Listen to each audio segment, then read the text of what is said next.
Daniel Giraudon, est-ce que vous pourriez nous expliquer ce qu'est une gwerz? Alors, les folkloristes collecteurs du 19e, comme ont été la Villemarqué et Luzel, qu'on connaît bien ici, ont placé les chansons pour les chants populaires dans des catégories, et essentiellement dans deux catégories, les onnious et les gwerzious. Alors les onnious sont des chansons légères, des chansons joyeuses, ça peut être sur des faits divers de peu d'importance pour garder le souvenir de certains petits événements des villages, du voisinage, etc. Et puis, il y a les gwerzious. Alors les gwerzious, c'est autre chose. Les gwerzious, une gwerz, c'est un poème chanté, rimé, assonancé, parfois récité aussi, et qui raconte une histoire. Il raconte une histoire, en principe vraie ou supposée telle. Et cette histoire-là a marqué l'esprit des gens à tel point qu'elle est souvent, d'ailleurs, et le plus souvent, elle est souvent dramatique. Elle relate des événements tels que des naufrages, que des meurtres, que des crimes, etc. Et suffisamment fort pour qu'elle reste bien dans la mémoire des gens. Alors elles ont connu, ces gwerz-là, une partie d'entre elles ont connu une longue carrière dans la tradition orale. Elles se sont transmises de bouche à oreille. En principe, elles n'ont pas de lien avec l'écrit. Et dans les familles, et pendant plusieurs siècles parfois, et aussi sur des territoires, sur des aires géographiques assez étendues. Voilà ce que peut être la gwerz, avec des caractéristiques de style notamment. L'action avance essentiellement par le dialogue entre les protagonistes et de façon la plus dépouillée possible, qui font penser un petit peu à des petites pièces, des scénettes, des petites pièces de théâtre. Voilà, voilà la gwerz, quoi. Ouais.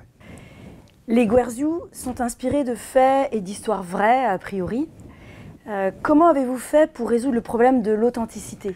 Oui, alors là, effectivement, c'est un travail qui contribue à éclairer un petit peu cette histoire qui s'est développée au 19e et qui fait encore couler beaucoup d'encre sur la querelle du Barzaz-Breis, c'est-à-dire sur l'authenticité de ces chants-là.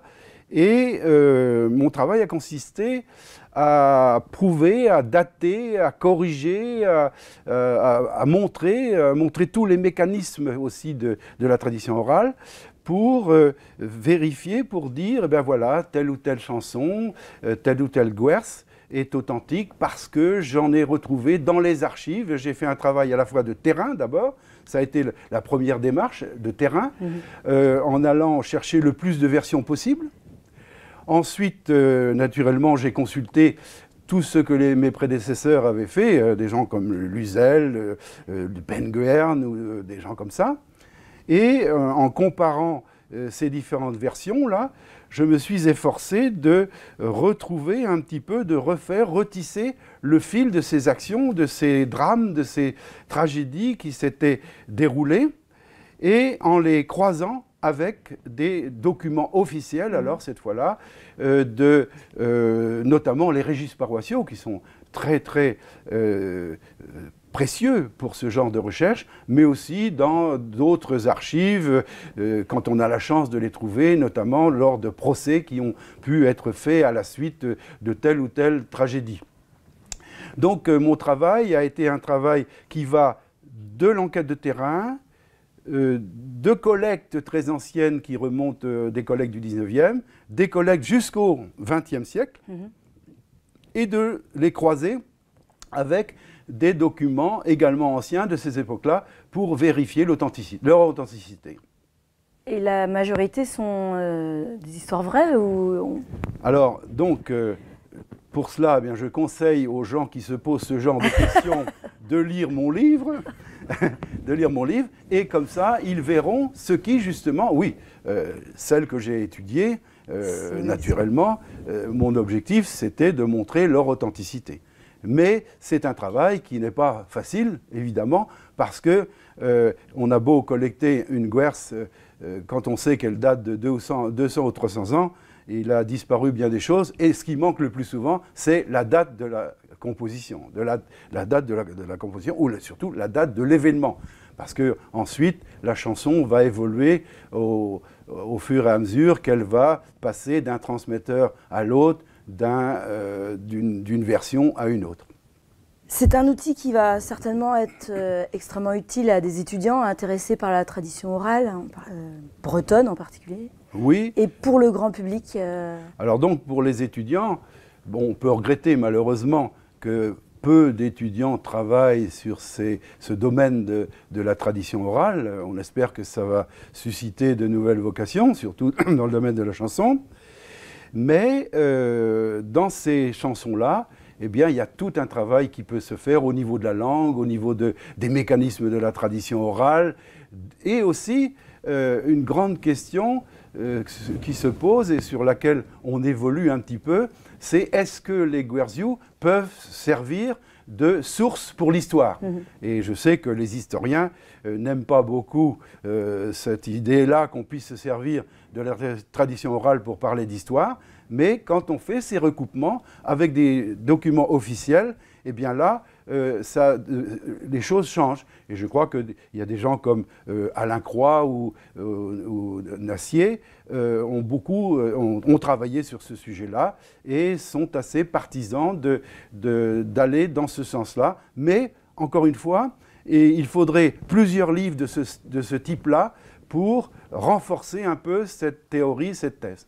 Alors, pour le grand public, c'est également intéressant parce que malheureusement, en Bretagne, beaucoup de gens ignorent même que ça existe.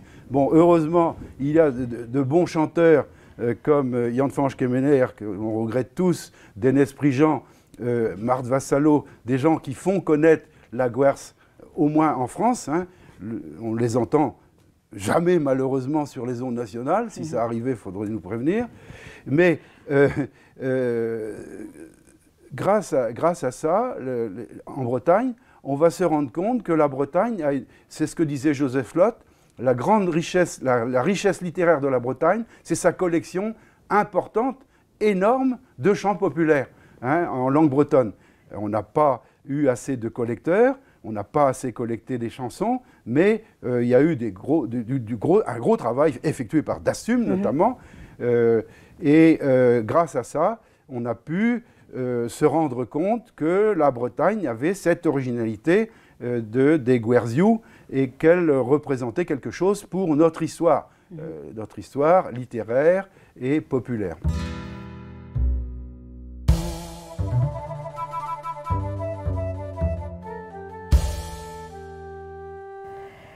Nous sommes ici au manoir de Ker-en-Ouern.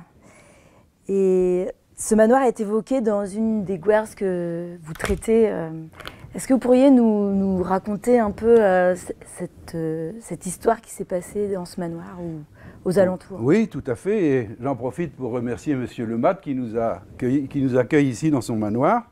Alors, il s'agit là, ici, d'une Guerce qui avait été recueillie par Luzel en différentes versions et qu'on trouve chez d'autres collecteurs, que moi-même je n'ai pas recueilli. J'explique un petit peu d'ailleurs pour quelles raisons. On ne l'a plus trouvée, elle a disparu. Elle a survécu pendant de nombreuses années, puisque Lisel, elle date de 1649, l'événement est de 1649, et Luzel, là encore, au milieu 19e, il la recueille encore. Elle est encore au 19e. Mais malheureusement, au 20e, personne, à ma connaissance, dans l'équipe d'Astum, par exemple, ou moi-même, on n'a pas pu la recueillir. Alors, elle est très intéressante parce qu'elle a fait l'objet d'un procès, et le procès, le compte-rendu du procès est encore aux archives d'Ille-et-Vilaine à Rennes. Et c'est ce qui permet, c'est ce qui a permis d'authentifier, de dater, et ensuite, en comparant les différentes versions, eh bien, de voir ce qui a pu être inventé, ce qui a pu être ajouté, etc., avec un tas de commentaires. C'est là où c'est tout ce qui fait l'intérêt aussi pour des étudiants qui se mettraient à travailler sur ce domaine-là. Donc il s'agit tout simplement de rivalité, enfin tout simplement on peut dire, parce qu'à l'époque c'était assez courant, de rivalité de deux familles de petits nobles, ceux de Caerwern ici, et les deux Kereth, et ceux de Landascol, de la Lande, il s'appelle à l'époque, de Caerhody. On dit que ça se passe le jour de la Saint-Barnabé, mais on ne donne pas de date. On ne donne pas de date, c'est la Saint-Barnabé. Alors après, il faudra trouver la date, mais ça, on y arrive. C'est le fils de Kereth se prépare pour aller à la messe. Et sa mère lui dit, à Plumilio, il veut aller à Plumilio. Elle dit, mais tu sais, à Plumilio, tu risques de rencontrer le petit seigneur de Caerhody, là-bas, qui t'en veut. Alors je ne sais pas pour quelle raison, mais enfin, il y avait entre les deux familles, mais ça, c'est des choses qui arrivent en d'autres circonstances. Alors lui, il est un peu têtu, comme tout Breton qui se respecte. Sa mère lui dit, tu pourras aller à Ploulir, tu es aussi au Yodet, aux chapelles du Yodet, c'est encore plus près. Ah, il est têtu, il ne va pas s'en laisser compter par celui de Caerhody. Il lui dit, écoute, moi je vais aller à Ploulir. Enfin bon, on va laisser le sort décider, je vais jeter plume au vent. C'est une expression de l'époque qui laissait le sort, qui laissait le destin de quelqu'un au sort. Donc il sort dans la cour, je crois, il lance une plume au vent, et la pointe de la plume indique Plumilio. Donc il dit, c'est à Plumilio que je vais aller. En arrivant à Plumilio, il constate que son banc, autrefois, les nobles avaient des prééminences dans les églises, et ils avaient notamment un banc. Son banc a été fermé.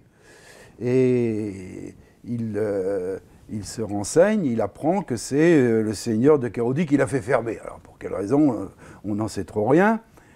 Ça fait rien, il enjambe la porte du banc et il s'installe. Alors le recteur qui est en train de dire sa messe prévient en aparté son sacristain et lui dit « Va vite à Caerhody parce que je crois qu'il y a le gars de Kereth, là, il cherche un petit peu à envenimer, à mettre de l'huile sur les braises, avec un zédage bien sûr. » Et donc, le sacristain y va, et le gars de Caerhody revient, mais il n'est pas seul, il est armé, il a une cotte de maille, etc.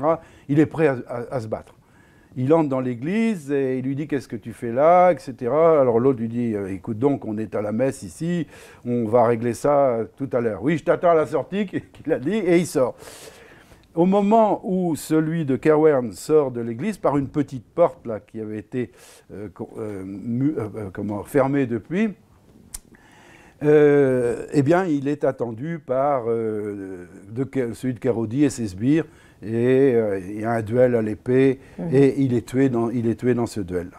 Donc c'est cette guerre-là qui est racontée et que je redonne en détail, avec tous les détails que j'ai pu obtenir à partir des éléments d'archives officiels et qui permettent aussi de voir un peu, non seulement de corriger, mais aussi de faire de nouvelles hypothèses sur des éléments qui n'ont pas été racontés de manière dans la thèse officielle. Vous voyez, sur le déroulement de cette bataille, on apprend dans la Guerse que ceux de Caerhody avaient récompensé ceux qui l'avaient aidé à tuer l'autre, etc., notamment le moulin du Roudour. Enfin, il y a un tas de détails comme ça qui ne figurent pas dans le procès et que la Guerse va alimenter et va enrichir la connaissance de l'événement. Voilà.